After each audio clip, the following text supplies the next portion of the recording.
en kaalino ɗo Sénégal wirlinoma yowitinde e weeyo ngo kono ina moƴƴi pamminen nden yowitinde holno nde yaari ɓe mbi ɗum ko nano satellite firti ko yowitinde nde gandanɗa ko tokkocel wona mawɗo gandanɗa hoore maɗa teddede muɗum ɓilani kiloji 10 kono ina wawi somde gande kewɗe ina wawi wadde kabaruji kewɗi nelda ɗum leydi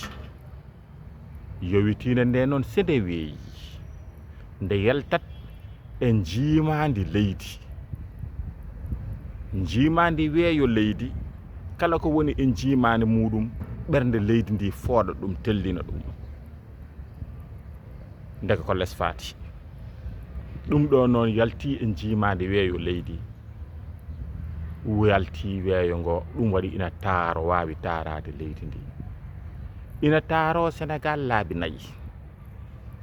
hunde fof sene taaro ina ƴefta nate muɗum ha e ñuuñu yahoyge dow leydi ina yiya ɗum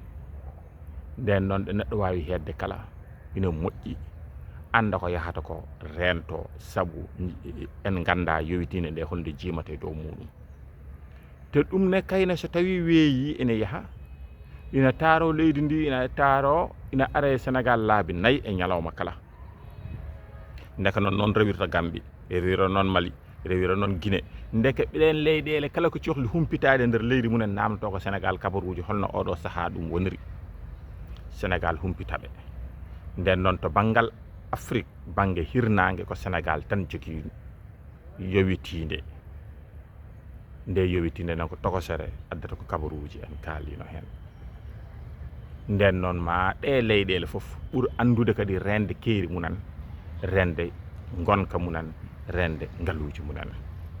ala ko haali noon yuman Sénégal o mo ganduɗa jeyɗo yowitinde nde ballodiren ndentoɗen ganden ko jahaten ko ɓuuren fewjude Sénégal naati e leyɗele joguiɗe yowitinde kalfuɗe weeyo